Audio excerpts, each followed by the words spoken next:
Hey everyone, we all know what's happening in the real world, right? So it's best to stay indoors.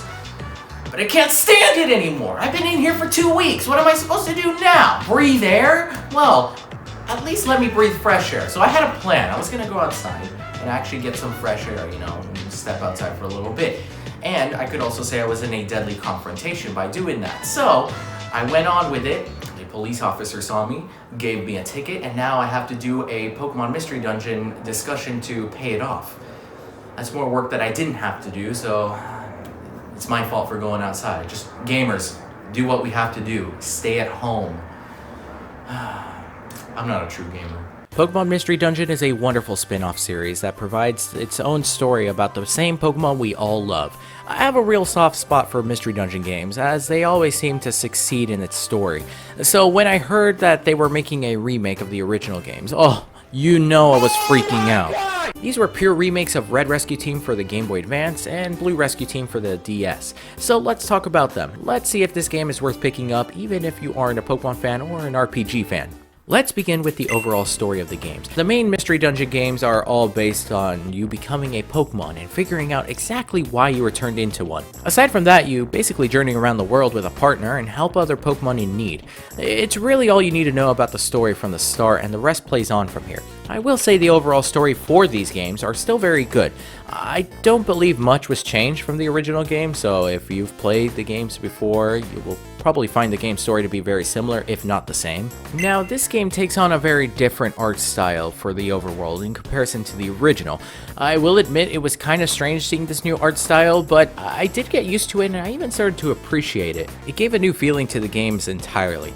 But what on earth happened to Ekans?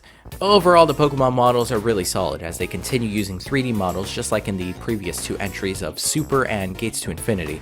I still prefer the 2D models when it comes to anything Pokemon, but if anything, there is more life brought to these games thanks to the 3D models. The facial expressions are quite clear to present enough emotion, Pokemon movements and cutscenes are smooth and react well, and overall they are really nice. Okay, enough of the simple details. It's time to talk about the overall experience of the gameplay.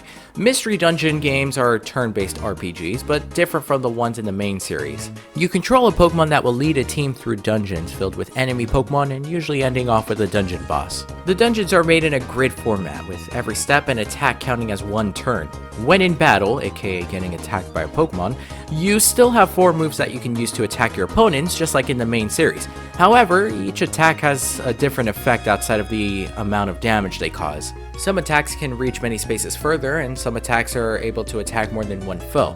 Once you knock out an opponent, they may sometimes ask to join your team, and you can accept, and they will join your team for the remainder of the dungeon. However, if you want to permanently keep them, you will need to go to the Wigglytuff shop and buy camps. These camps are locations where Pokemon can stay if you decide to keep them permanently on your rescue team. You can get 4 free camps at the start, but the rest you will have to pay for. But it is handy to have so you can bring Pokemon along on your journey. And if you need to buy a camp on the spot, you can use a Wigglytuff orb to summon Wigglytuff and they'll sell you some camps. Alright, it's time for Useful Tip of the Month. Don't steal from Kecleon. There is a random chance that you will find a Kecleon shop in one of the floors of the dungeons. These places can be a real lifesaver if Kecleon actually sells something decent. However, beware, never ever steal from Kecleon. In previous games, if you steal from the shop in a dungeon, Kecleon will start attacking you, and my goodness, there is no way to beat him. Why are you running? In these games, Kecleon will call reinforcements, and they show no mercy. It's still fun to do every now and then. Also, what's happening with my Switch? Why is it loading? When you die, you lose everything in your bag and learn how it feels to be broke.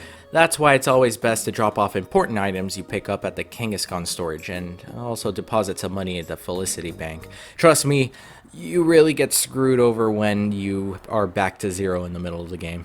Alright, it's time for my opinions. Was this game good overall?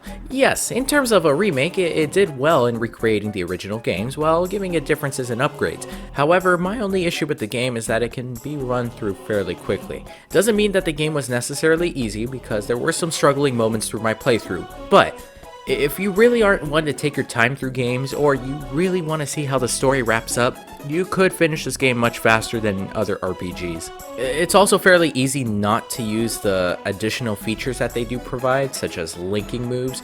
You could still do them, and obviously you get good results for doing them, but I was able to clear most of the game without them.